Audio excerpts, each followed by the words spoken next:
Étant musulman, tu n'as pas le droit, mon frère, ma soeur, de mettre les gens en enfer avec ta langue. Parce que beaucoup de personnes sont très rapides pour te rendre mécréant et t'envoyer en enfer.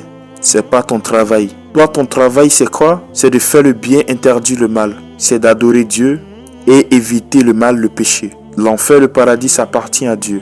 T'as pas le droit. Dieu t'a pas donné l'autorisation. Ainsi, Dieu met qui il veut en enfer.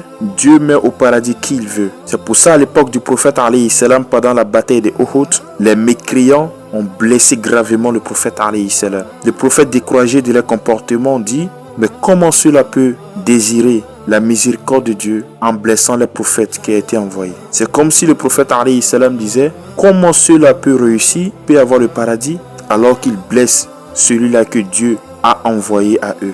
C'est comme le prophète alayhi salam sous-estime que ceux-là n'ont pas la chance de rentrer au paradis, mais ils vont rentrer en enfer, puisqu'ils blessent les prophètes, ils lapident les prophètes.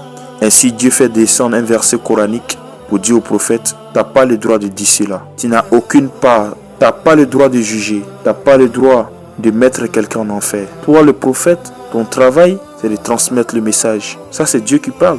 Toi, le prophète, c'est de transmettre le message. Le reste nous appartient. Et Dieu ajoute: qu'est-ce qui prouve que mon Dieu, je ne vais pas les pardonner? Qu'est-ce qui prouve que je ne vais pas les faire changer après? Que je ne vais pas améliorer leur comportement?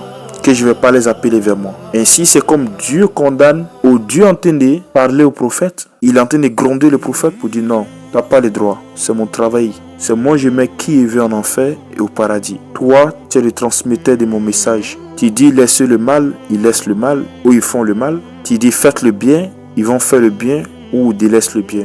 L'enfer, le paradis, ça m'appartient, mon Dieu. Ainsi, si Dieu gronde le prophète alayhi salam, alors qui sommes-nous, les pécheurs, pour pouvoir mettre des gens en enfer, pour pouvoir condamner les gens en enfer? Oh, toi, si tu fais tel péché, tu es en enfer. Oh, toi, si tu fais tel péché, tu es en enfer. Wallah, et que c'est de la bêtise. Et d'ailleurs, toi-même que tu profères l'enfer, tu n'es pas encore mort. Qu'est-ce qui prouve que tu ne vas pas devenir mécréant avant de mourir? Qu'est-ce qui prouve que tu n'as pas fait un grand péché avant de mourir, qui va effacer toutes tes bonnes actions? Alors celui-là qui n'est pas encore mort n'est pas encore sauf. Tout peut changer à la dernière minute. Alors reste humble, ne sois pas orgueilleux. Ne pense pas que tu es au paradis et les autres sont en enfer. Ainsi, le musulman doit être humble, doit être miséricordieux envers ceux qui ne croient pas, en les invitant à l'islam, en les invitant à la miséricorde de Dieu, et non en les repoussant, en les insultant, en les diminuant. Sur ce, on sera la prochaine, Inch'Allah. Si tu as regardé la vidéo, et que tu as aimé, n'oublie pas de t'abonner à aimer la vidéo, à la partager au maximum à ceux qui sont absents. L'islam, ma passion.